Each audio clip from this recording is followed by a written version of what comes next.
രാഹുൽ മാങ്കൂട്ടത്തിനെതിരായ ലൈംഗിക ആരോപണ കേസിൽ ക്രൈംബ്രാഞ്ച് പ്രത്യേക അന്വേഷണ സംഘം അവർ മൊഴി രേഖപ്പെടുത്തുമെന്നറിയുന്നു. രാഹുലിൻ്റേതെന്ന പേരിൽ പുറത്തുവന്ന ശബ്ദ സന്ദേശങ്ങളിൽ ഉള്ള ആൾക്കാരുടെ മൊഴിയും ക്രൈംബ്രാഞ്ച് രേഖപ്പെടുത്തും.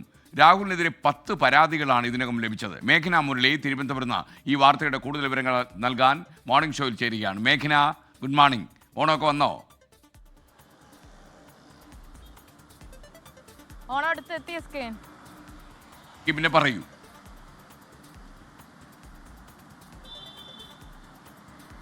അതിൽ പ്രധാനമായും രാഹുൽ മാങ്കൂട്ടത്തിനെതിരെ കേസെടുത്തിരിക്കുന്നത് സ്ത്രീകളെ പിന്തുടർന്ന് ശല്യപ്പെടുത്തി, ഭീഷണിപ്പെടുത്തി എന്നീ വകുപ്പുകൾ ഉപയോഗിച്ചാണ്.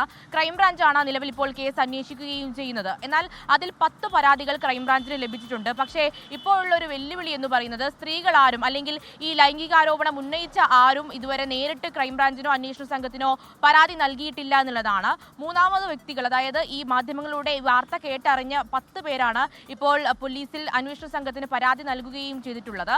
ഈ സാഹചര്യത്തിലാണ് ഈ ആരോപണം ഉന്നയിച്ച മാധ്യമങ്ങളുടെ അടക്കം വന്ന് ആരോപണം ഉന്നയിച്ചവരുടെ മൊഴിയെടുക്കാൻ ക്രൈംബ്രാഞ്ച് അന്വേഷണ സംഘം നീക്കം നടത്തുകയും ചെയ്യുന്നത്. അതിൽ ഇപ്പോൾ ട്രാൻസ്ജെൻഡർ ആയിട്ടുള്ള അവന്തിക മാത്രമാണ് രാഹുലിന്റെ പേര് പറഞ്ഞ് ആരോപണം ഉന്നയിച്ചിട്ടുള്ളത്. മറ്റാരും രാഹുലിന്റെ പേര് പറഞ്ഞിട്ടില്ല. കൂടാതെ ഈ മാധ്യമങ്ങളിലൂടെ വന്ന ശബ്ദ സന്ദേശങ്ങൾ, സ്ക്രീൻഷോട്ടുകൾ അവരാരും മൊഴി രേഖപ്പെടുത്താനോ അല്ലെങ്കിൽ മൊഴി നൽകാനോ പോലീസിൽ പരാതി നൽകാനോ ഇതുവരെ തയ്യാറായിട്ടില്ല.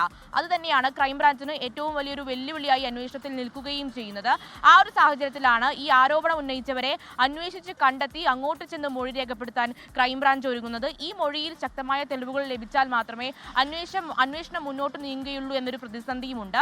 നിലവിൽ ഈ ഗർഭചിത്രം നടത്തി എന്ന് പറഞ്ഞ് പുറത്തു വന്ന ഓഡിയോ സന്ദേശം, സ്ക്രീൻഷോട്ടുകൾ, മെസ്സേജുകൾ അതൊക്കെ ആരാണ് എന്നുള്ളത് ഇപ്പോഴും അന്വേഷണ സംഘത്തിന് കണ്ടെത്താൻ കഴിഞ്ഞിട്ടില്ല. അതുകൊണ്ട് തന്നെ അവരെ അന്വേഷിച്ച് കണ്ടെത്തുക, ഈ സ്ത്രീകളുടെ അടുത്ത് നേരിട്ട് ചെന്ന് മൊഴി രേഖപ്പെടുത്തുക എന്നുള്ളതാണ് ക്രൈംബ്രാഞ്ച് അന്വേഷണ സംഘം ഇപ്പോൾ ലക്ഷ്യമിടുകയും ചെയ്യുന്നത്.